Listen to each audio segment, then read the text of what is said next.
Coming up in our number 10 spot, we have Lynn Spears killed someone. Oh lordy, this news was super shocking for me to hear, so brace yourselves. The mom of pop princess Britney Spears apparently killed someone in a car crash. She briefly talked about the horrible incident in her autobiography, but she tries to stay quiet about it for obvious reasons. Apparently she was driving her brother when she ran over young Anthony Winters in 1975 in her hometown of Kentwood, Louisiana. Apparently Lynn was haunted by the accident and was not charged for the crime. The tea of the story is, though, apparently the mother of the boy, Yvonne Winters, has spoken out about this incident and has said that Lynn has never reached out to her to speak about the accident. She's been quoted as saying, "It's been 40-some years ago, but she's never been in touch with me. It was an accident. It was a terrible situation. But it was an accident, and accidents can happen to anyone." If you're enjoying this video so far, smash that like button as it really helps us out. In our number 9 spot, we have Angelina Jolie was in a cult. So, Hollywood cults, we all know about them, or at least we have heard about them. Well, in 1999, actress Angelina Jolie was allegedly caught on tape talking about one of them. A 23-year-old Angelina was secretly recorded in a private convo with some of her friends where she speaks about an initiation process she took part in. She spoke about how the people in the cult are essentially tied up and tortured, and oh yeah, she had to kill a snake as a sacrifice. A sacrifice to whom? We don't know. The devil, perhaps. After the ceremony, Angelina spoke about how she got a tattoo to represent the occasion. Yikes. Honestly, this one doesn't surprise me, as she did once wear her ex-husband's blood around her neck as a necklace, but somehow I can't picture Meryl Streep participating in something like this, so perhaps not all celebs are a part of these cults. In our number 8 spot, we have Paris Hilton and her sticky fingers. Ooh, this is a juicy one. Hilton Harris, Paris Hilton, allegedly used to have some sticky fingers. Her former bodyguard revealed her dark past to Radar Online, stating that, quote, "Before she was so well known, Paris used to grab jackets, jewelry, shoes, anything that wasn't nailed to the floor." The heiress allegedly even stole from parties at other celebrities' houses which she attended. Quote, "At a party in the Hollywood Hills, she asked me to put a pair of shoes she liked in my jacket and walk out with them. This girl could buy 1,000 pairs of these shoes if she wanted to, so I don't know why she'd steal them." Damn, that seems like a rebellious teen acting out. If this is true, hopefully she has stopped this kind of behavior at this point. In our number 7 spot, we have Bill Murray tried to smuggle an illicit Oh, Bill Murray. In 1970, Bill attempted to smuggle 10 pounds of an illicit, the one that's legal in many states now, if you catch my drift, and was actually arrested on his birthday. Apparently he intended to sell it, which, you know, makes sense. 10 pounds is a lot. He was discovered after apparently joking about it to a passenger next to him on a flight. Probably not in a sober headspace, as that just seems really silly. Apparently he only received probation for the offense. So, not necessarily a scary secret, but perhaps it's how you look at it. Arguably, it feels a bit scary that his celebrity status could have helped him escape jail when many have been imprisoned throughout the US for the very same thing. Not to mention, many are still being kept in jail even when the US government is trading a Russian war criminal to free someone who has been imprisoned for the same illicit. Clearly they don't think it's that bad of a crime. Huh. Funny. In our number 6 spot, we have Leighton Meester was born in jail. Yep, this one shocked me too. Leighton Meester, who played the infamous Blair Waldorf in Gossip Girl, was actually born in jail. Her mother was serving time for smuggling when she gave birth to Leighton in 1983. Her mom and her aunt were arrested for smuggling 1,200-pound shipments of an illicit out of Jamaica. Her Aunt Judy was sentenced to prison as well, but she ended up breaking out and becoming the first woman in the US to get on the US Marshals Most Wanted list. Whoa, that's an intense family history. I hope Leighton writes a biography one day. I so want to read about this. In our number 5 spot, we have Thora Birch came from a family of adult movie stars. Actress Thora Birch, known for Hocus Pocus, Now and Then, and many 90s classics, has a bit of a dark family history. Her parents were adult film stars, and so yes, as you can imagine, she definitely had a less than traditional upbringing. Her parents apparently would insist on being at every performance she did throughout her career. So much so that the crew tended to see them as creepy. Her father, Jack, would give cameramen pointers while Thora would be filming, physical scenes for the movies she was in. Ugh. Her father also apparently threatened to kill one of the assistant directors on set. Yikes. Well, no wonder she has seemingly stepped back from the spotlight over the years. She's still a working actress, just doesn't seem to look for any attention on her. In our number 4 spot, we have Alfred Hitchcock was a stalker. So, apparently one of the most popular directors of all time was a bit of a creepy stalker. He was known for becoming fascinated with beautiful women that he would cast in his films. He used his powerful position in Hollywood to insert control over the women. He was apparently obsessed with his star Tippi Hedren, who he said he would make into a star after seeing her in a soft drink commercial. Very odd. His obsession got out of control when apparently he asked crew members to spy on her during filming breaks. Yikes. I'm so glad Hollywood has been making some serious changes over the last decade. In our number 3 spot, we have Vin Diesel loves D&D. Dungeons and Dragons! Okay, fine. This one isn't scary. I mean, unless you think nerds are scary, but then all I have to say to you is, you're weird.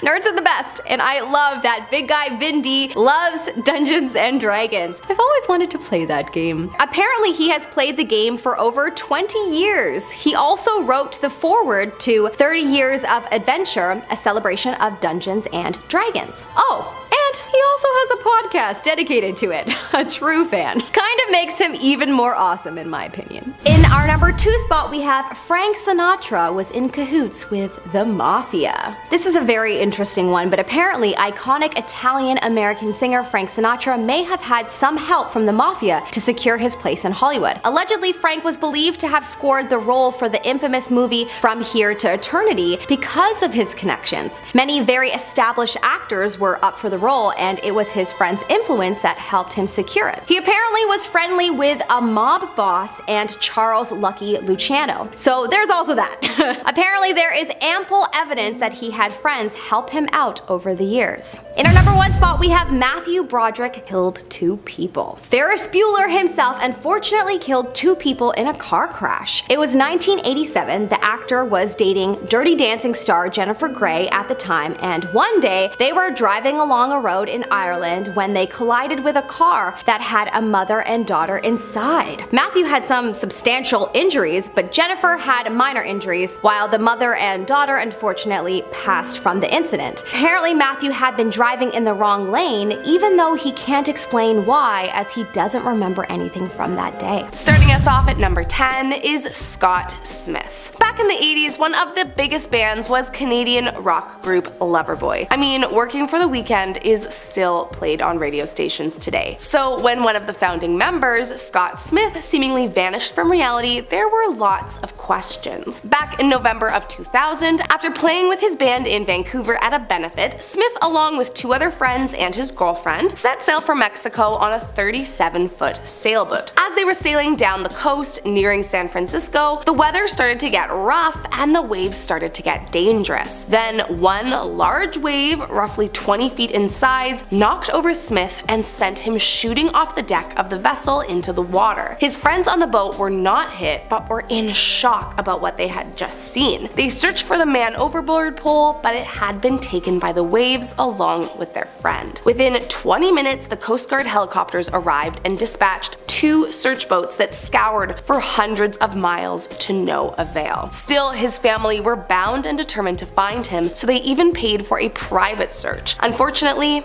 that too was fruitless. To this day, Smith's remains have never been uncovered, and no one knows if he truly did lose his life to the sea. Coming in at number 9, Daniel Lynn Lagerlof. While for North Americans he might not be the most well known on the list, once upon a time he was one of the most acclaimed directors and writers in Sweden. But his rise to stardom all came to a crashing halt in 2011 when Daniel was out scouting locations for a new thriller project and disappeared forever.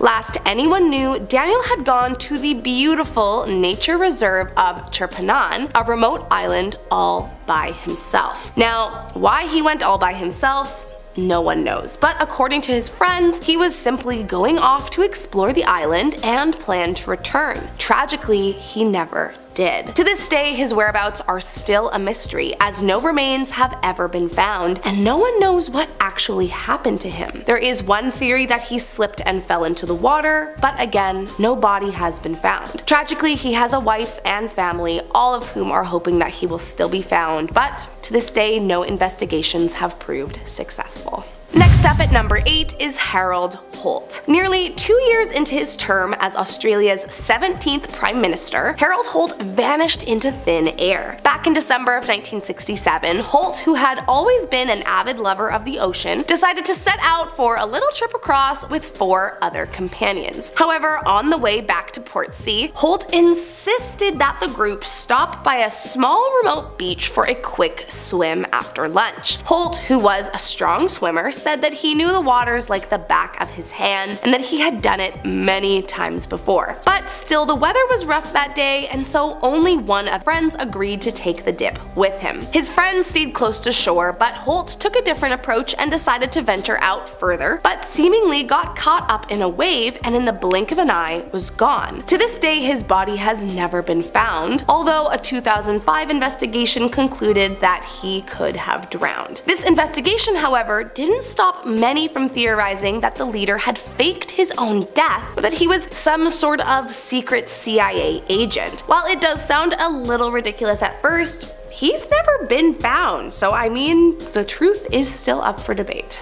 Coming in at number 7 is Jim Sullivan. He might not have been the biggest name in his time, but Jim Sullivan definitely had a cult following back in the 60s and 70s, which made his disappearance all the more mysterious. In March of 1975, Sullivan was heading out to Nashville for what he hoped was gonna be his big break into the industry. But for whatever reason, Sullivan never made it to Tennessee. Instead, his car was found abandoned in the desert in New Mexico, and his wallet, clothes, and guitar were all found left in a nearby motel. And as for Sullivan, he was gone without a trace. Now, I don't know many musicians that would go anywhere for long periods of time without their guitar, a sentiment that every single one of Sullivan's friends and bandmates echoed. All of them explained that had he planned to vanish, that would have been the one thing he would take with him. But here is where it gets a little extra strange. Sullivan's most well-known album was called UFO, and on the record were songs seemingly telling the story about driving into the desert and being abducted by aliens. And while of course there is no evidence to prove that that really happened,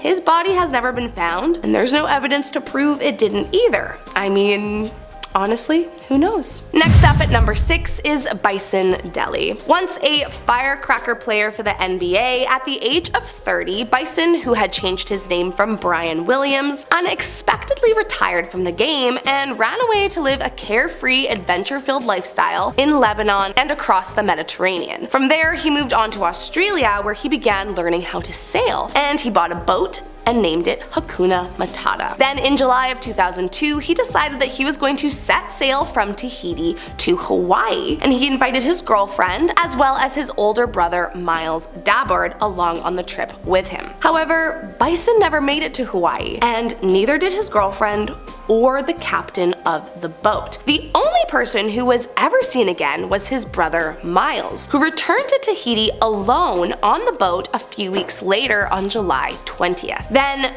2 months after their mysterious disappearance at sea, Miles was arrested in Phoenix trying to buy gold with one of his brother's checks, and was found using his brother's passport. Even more suspicious is that just 2 days prior, authorities had found the Hakuna Matata with its license plate removed, covered in what seemed to be patched up bullet holes, and registered under a different name. Many believed Miles was very jealous of his brother's success and money, and so him as well as the other 2 on the boat and threw their bodies into the ocean. But no bodies have ever been recovered, so it's never been able to be proven. Plus, the only person who could have given a first-hand account of what went down, Miles himself, overdosed on insulin and died in September of 2002, leaving the entire ordeal as one big mess.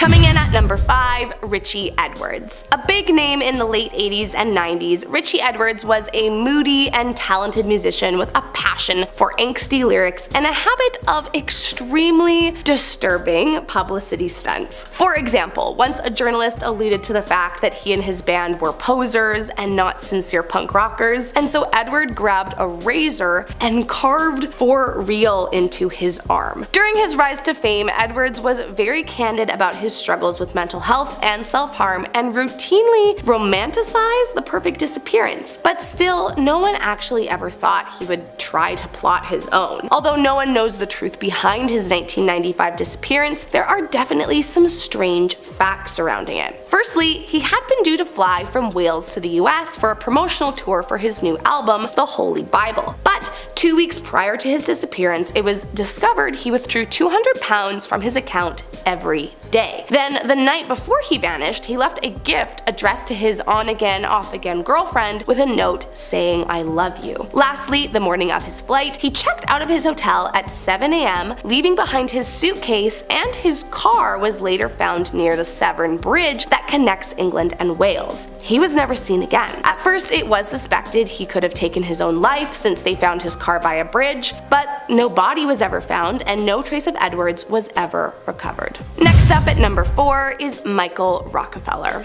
Son of the famous and incredibly wealthy New York governor, in 1961, Michael decided to venture out to the remote Otjanep village of the Asmat people in South Papua, Indonesia. The purpose of his trip was to collect primitive art around New Guinea, hoping to curate enough to bring back a collection to his family's museum in New York. However, in November of 1961, while sailing about 3 miles from the shore in his double pontoon boat along with his residential anthropologist he'd brought along on the journey, it suddenly capsized, leaving Michael and his friend with no other choice but to attempt to swim to shore. During his likely unwelcome visit to the remote area, Michael believed he had made friends with several of the local tribes, and it's said that Michael called out to them for help, but no one really knows what exactly happened to him, as he was never seen again. Some say he never made it to shore and drowned trying to get to land, while one author, Carl Hoffman, revisited the exact location where Michael traveled all those years ago, and according to the locals he spoke with, they said, quote, "On the shore, he saw familiar faces, those of the Otjanep warriors. Instead of the rescue Rockefeller hoped for, he was stabbed in the ribs by one of the men, fatally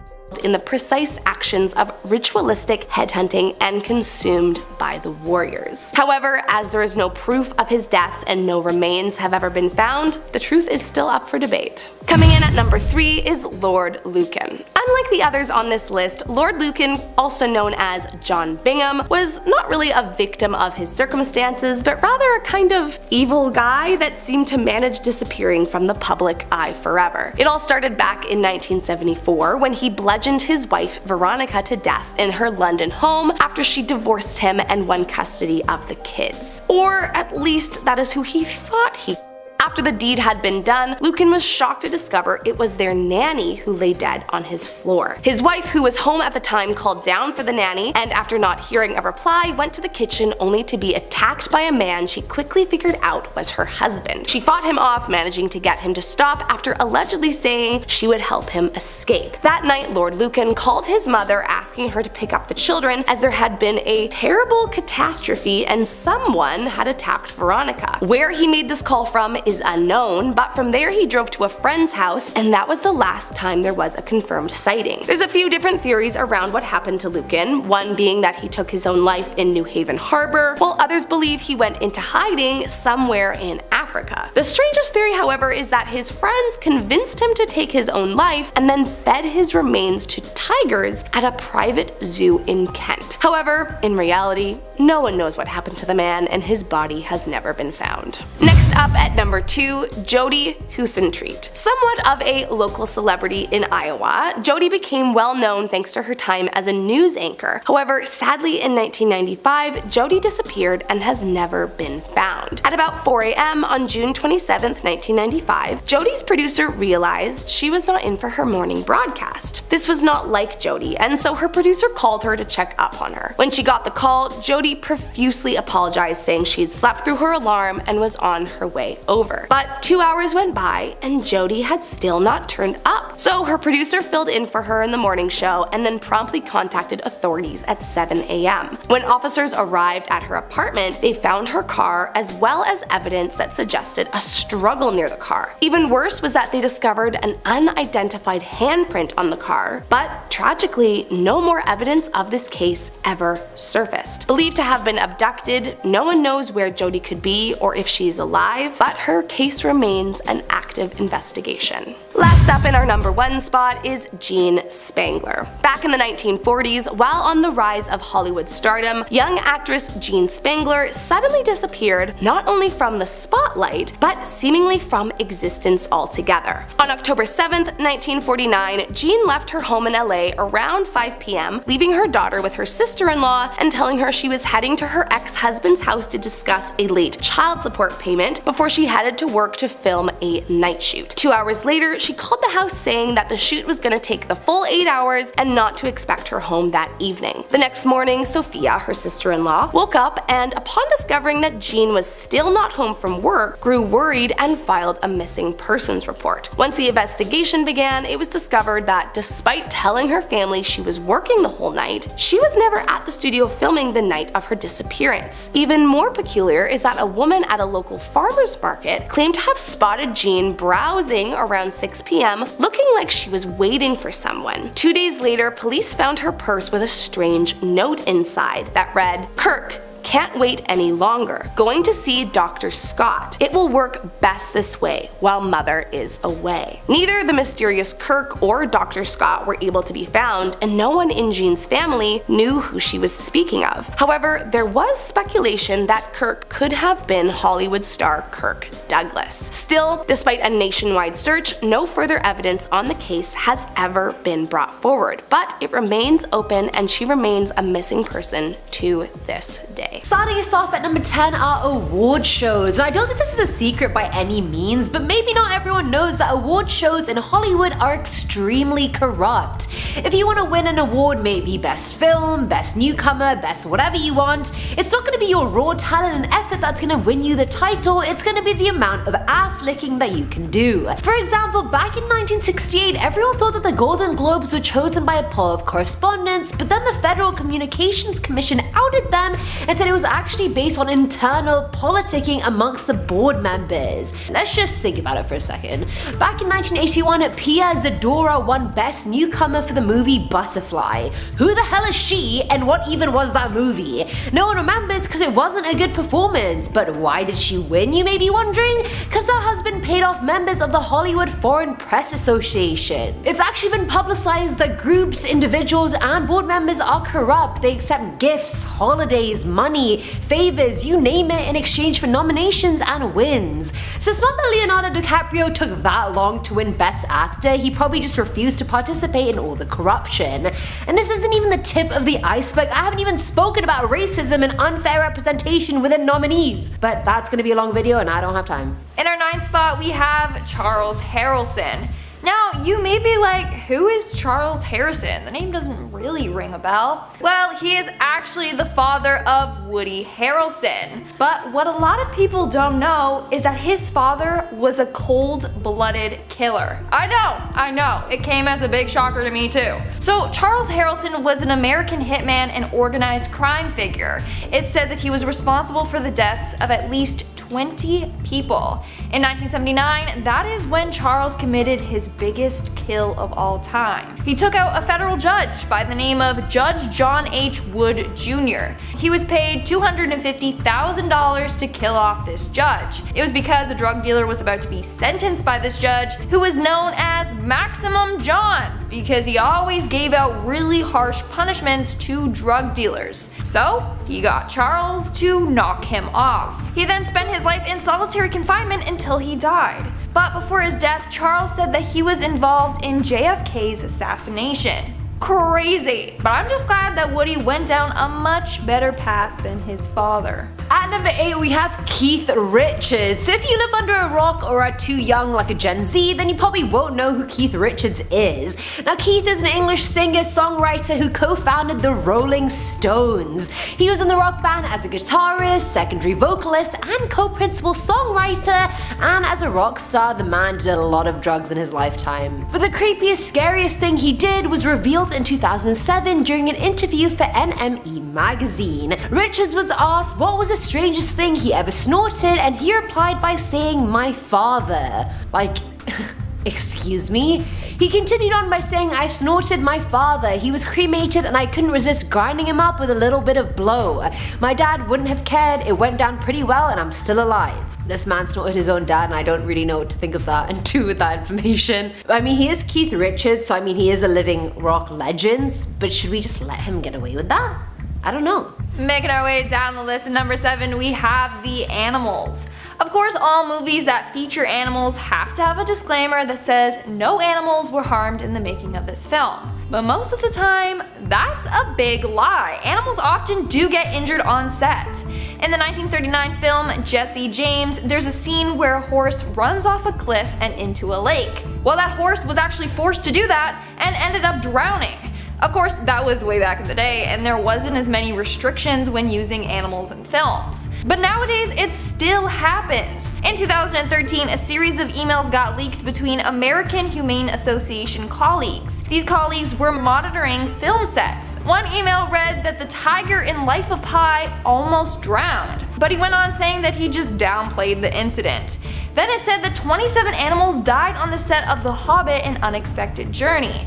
Dozens of marine life were killed during Pirates of the Caribbean: The Curse of the Black Pearl, and 4 horses died during the production of HBO's Luck. These are just some examples. Films legally have to have that disclaimer on their films, but it doesn't mean that it's true. Coming in at number 6 is the Mafia. Now apparently Hollywood has huge ties with the Mafia, which is shocking, but as the series progresses it's not really that shocking at all. Now the Mafia seems to have their claws in literally everything. Not even art is safe anymore. Nothing is sacred. Now apparently this mobster called Mickey Cohen ran the Hollywood underworld in the 50s, and so a lot of crime units would invest money in certain films to make their dirty money clean. That, my friend, is good old-fashioned Hollywood case of money laundering. Everyone kind of wins if you think about it. A movie gets the funding that it needs, and the bad guys get away with their crimes while remaining rich. Who said Hollywood had morals anyway? They don't. Actors like Leonardo DiCaprio, Christian Bale, and Casey Affleck have all been suspected of money laundering as well. Just when you thought they were safe, they weren't. We're now at our 5th and halfway mark with Prison Life. Some of your favorite Hollywood stars might have had a life of crime before becoming famous actors. Now, some of these came as a huge surprise to me. For example, Mark Wahlberg. In 1988, when Mark was 16 years old, he was sentenced to 2 years in prison after assaulting 2 Vietnamese men. On that day, he got in a fight with the men, yelling racial slurs at them before knocking one of the men unconscious with a stick, and then he punched the other.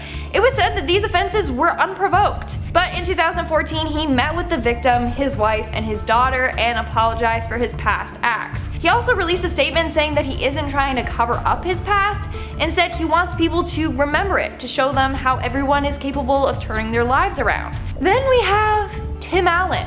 Before Tim Allen was the star of Home Improvement and Pixar's classic family-friendly movie Toy Story, Allen actually spent time behind bars. In 1978, Allen was arrested for attempting to traffic more than 650 grams of coke. Now, he actually would have served a lifetime in prison, but he avoided this by giving police information about other dealers. Tim Allen, though, who would have thought? Certainly not me. He seems so innocent, but he's not. Filling at number 4 slot is Oscarexia. I don't even need to get into the fact that society, and especially Hollywood, has not only set such a high, unattainable standard for women and their bodies, but it's a vicious cycle since the women in Hollywood don't even have those bodies. They're either starving themselves for it or are getting heavily photoshopped with or without their consent. For example, back in 2013, right before the Oscars, Jennifer Lawrence admitted she had been starving all day and was very, very hungry. Naomi Watts further confirmed that when she dubbed the whole thing Oscarexia, which means starving yourself throughout award season because you know your body's going to be scrutinized by literally everybody. Actress Eden Share brought up this treatment called slim wrapping that they do before award shows as well. Basically, a technician wraps your body fully, and I mean toes, neck, wrist, everything, in 15 to 20 tight ace bandages that have this cloudy mineral solution on them. Then you're meant to jump on a trampoline for 50 minutes, and that's meant to make you lose weight. It's simply ridiculous and unattainable. Not even the women Hollywood are trying to sell to us that have those bodies have those bodies. It makes sense. Listen to it again. In our third spot, we have the stuntman. Being a stuntman would be pretty cool, except for the fact that it's a very dangerous job, and they often get badly injured or die during films. First off, the highest paid stunt doubles make about $250,000 a year. Meanwhile, the actors get millions per movie, and they're the ones risking life and limb. It's sad, but there have been tons of on-set deaths over the years. In Harry Potter and the Deathly Hallows Part 1, Daniel Radcliffe's stunt double got hit by a stage explosion. He was taken to the hospital and suffered an irreversible neck break. Now his arms and both of his legs are fully paralyzed. A stuntman in the Avengers had a chunk of his scalp torn off, and Bruce Willis's stunt double fell 25 feet during a stunt. Then just a couple of years ago on set of Deadpool 2, a stunt double died after being in a car crash on set. But you hardly hear about these stories in the media, which is so sad. Now at number 2 is Jack Nicholson. This one is wild, and considering how big of a star Jack Nicholson is, I'm like, how is this not bigger news? So Jack grew up in Neptune City, New Jersey, where he lived with his sisters June and Lorraine and their parents. But in 1974, Time magazine did a lot of digging and found out Jack's sister June was actually his mother, not his sister. Mind blown. Unless everybody knows this and I'm the only one that doesn't know this. June was only 17 years old when she became pregnant, and she wasn't married, so her parents agreed to raise the child as their own, with June and Lorraine acting like his older sisters. So his parents were actually his grandparents, and his sister Lorraine was his aunt. Now in regards to his dad, his biographer is guessing it was most likely June's manager, not her actual husband. Other sources claim June didn't even know who his dad was. By the time Jack found this all out, his mum June and his grandma had already died. The actor claimed the reveal wasn't as traumatizing as people could have thought, but I would be pissed to know my real mum died without ever telling me the truth about that. I'm pissed. I'm not even Jack Nicholson. And in our number 1 spot, we have the Black Dahlia. The murder of aspiring American actress Elizabeth Short is now said to be Hollywood's most famous unsolved murder. The Black Dahlia is the nickname given to Elizabeth Short after her death on January 15th, 1947. She was found dead in a vacant parking lot. Her body had been cut completely in half and drained of blood. The killer was never found or caught. Of course, over the years, people have confessed to the murder, but still, no one has ever been arrested for it. That's what makes it such a big and scary Hollywood secret. Everyone wants to know what really happened to her and why.